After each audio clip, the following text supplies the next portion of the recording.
Hello everybody, my name is Craig Bennett, and today I'm going to get into a video dummies guide onto net neutrality and also ISP, Internet Service Provider, corruption.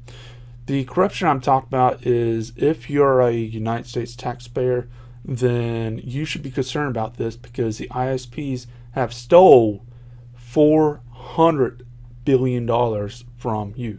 It's just simple input.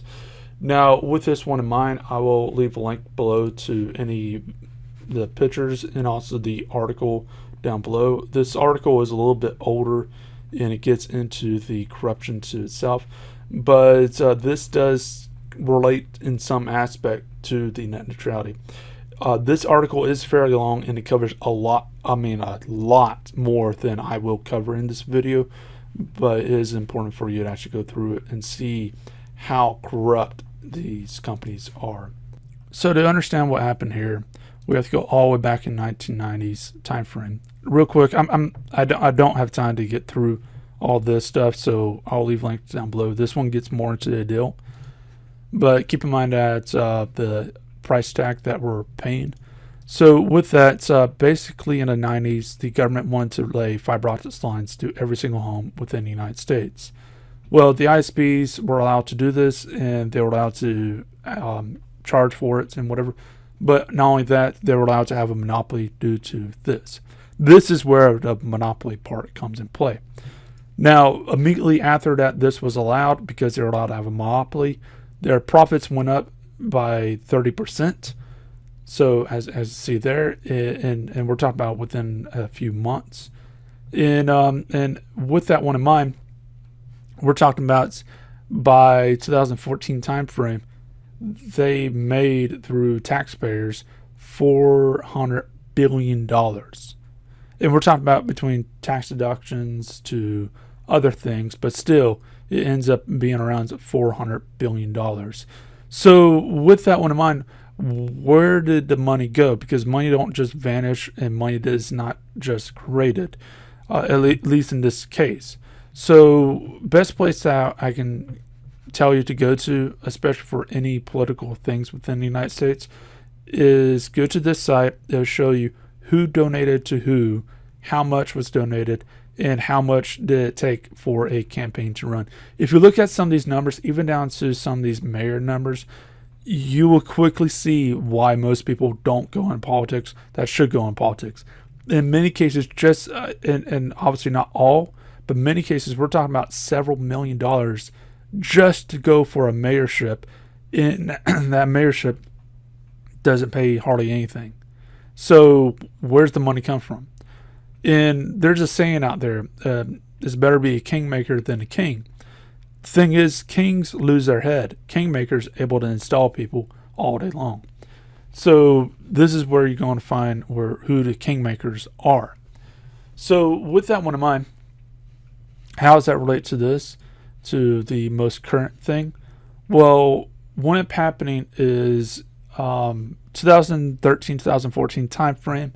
Comcast went up to Netflix and said that all the users, or a lot of users, are using your service, so we're going to charge you. Thing to keep in mind is not only you have to pay for internet access, just like how you have that, plus you got probably a tier level, so if you pay a little bit more, then you get faster speeds and stuff like that. Same thing on the other end. So Netflix on their web servers, they have to pay an internet plan, and most likely, not all the time, but most likely it has a tier system.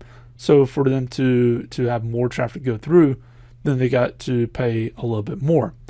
Well, from this, this basically went into double dipping marks, where basically the Comcast, they not only wanted Netflix to pay for their web server access to the internet, as I mentioned before, but they wanted them to pay because they said all your users are sucking down the internet from everybody else. That's not how the internet works, but Netflix saw it as a time to probably try a solution and just throw out cash boxes to see if one, it will solve the problem, and two, to shop Comcast. So what is a cash box? This is very, very important. This type of technology is used, I wouldn't say all the time, but it's definitely heard of. So what a cash box basically does is you want to watch a movie on Netflix.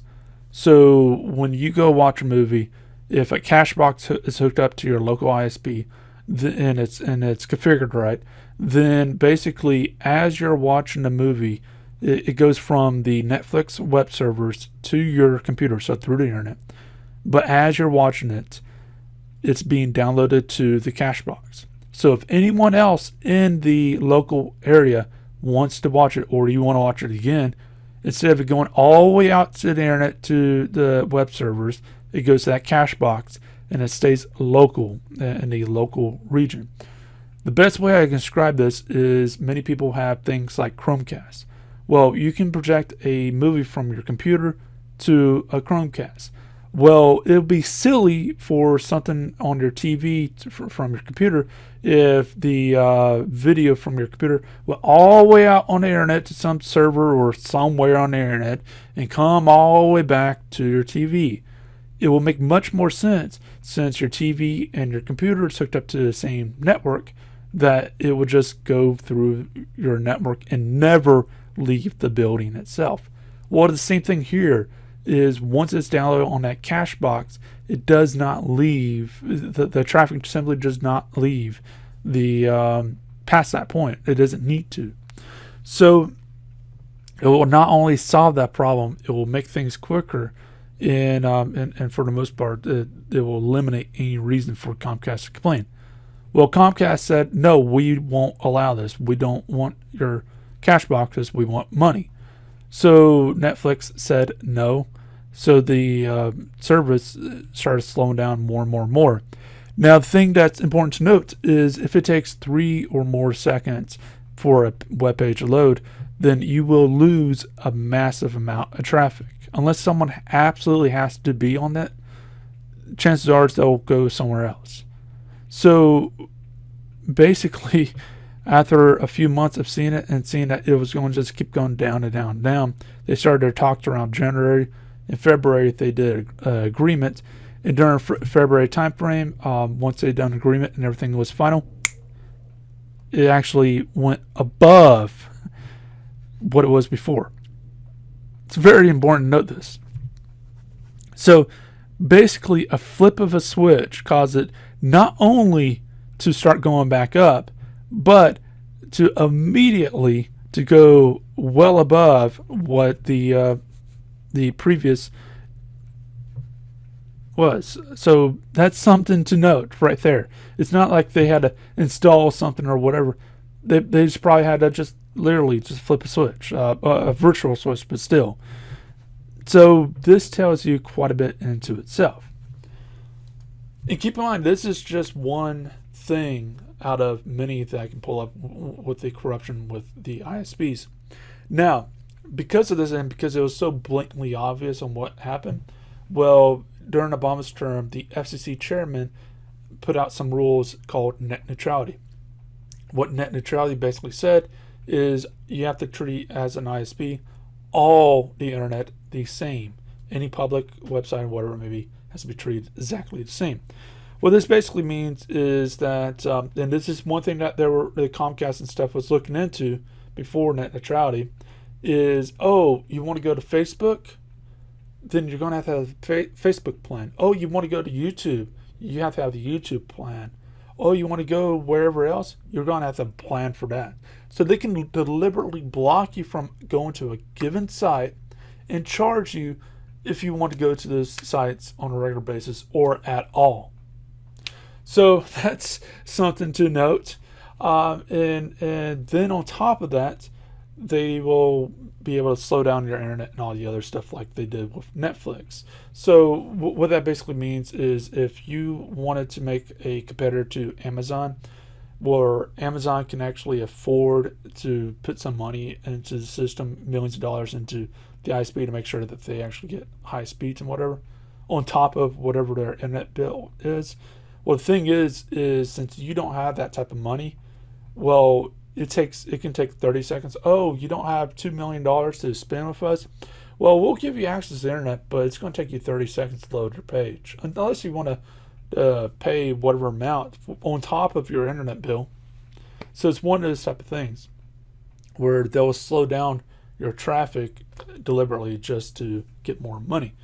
And it can actually happen both ways. So that's something to keep in mind, where it can happen both on the user side and the business side. So it actually stops business altogether when it comes to that. Now, as far as that goes, there's a few other things that can happen with that, with net neutrality being gone. But these things are simply not allowed with net neutrality there. Otherwise, they get hit pretty hard. Now, one thing I want to mention before I forget, currently the FCC chairman, they have the ability to actually enforce these rules. Plus, on top of that thing with the fiber optics, where they were supposed to lay down the lines and the deadline was 2010, they're able to enforce those rules too. Unfortunately, it looks like this current FCC chairman isn't going to do it on either one. So it's important to note that. So with that one in mind, what's going on today in 2017? So what's going on today in 2017 is basically the current FCC chairman wants to get rid of net neutrality altogether. What this basically means is, again, you might actually have to pay to go to a given website on top of your internet bill. Or you're going to have to pay, say for example, if you want to buy something from Amazon, you want to buy something from whatever else, then you're going to have to pay a little bit extra, since they get the Amazon whatever it pays a internet tax, which is basically in order for them to have high speeds, on top of them paying for a very large internet bill in itself, they have to pass off the cost to you, the consumer. So that's a major thing to note there. So you're not only have to pay extra just to get to Amazon, but you have to pay extra when you buy stuff from Amazon or whatever it may be. Oh, you want to use a VPN? Well, you're going to have to pay extra. You need it for work? Well, that sucks for you if you don't want to pay. So that's the type of crap that could be pulled, and probably would be pulled in some aspects. Now, I'm pretty sure that if it gets to the point of being out of hand, it would be stopped eventually. But given that how paid off the politicians are, and how, unfortunately, I don't like to get political, but the current administration, where he said we're going to get rid of the swamp, well, where he actually added some of the swamp, how that's kind of going, well, I don't know if the ISP's doing that, if that would kind of wake up some people, or if that would stop anytime soon, whenever it starts. So that's a big thing to note. Now, here's the problem on what's going on right now with Pi, the FCC chairman. Pi actually had an open forum on the FCC site where people were able to express their opinion, to say what they thought about net neutrality. Should we get rid of it? Should we keep it? Whatever it may be.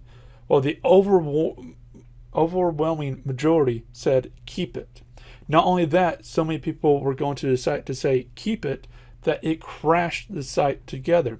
And the FCC chairman said that the site was attacked by a DDoS attack. Well, in New York, the New York State Attorney said, hey, send me a log, send me the stuff, and prove it to me. So if any of the people who attacked was in my area, then I can go after them. Well, even still today, they hadn't sent anything.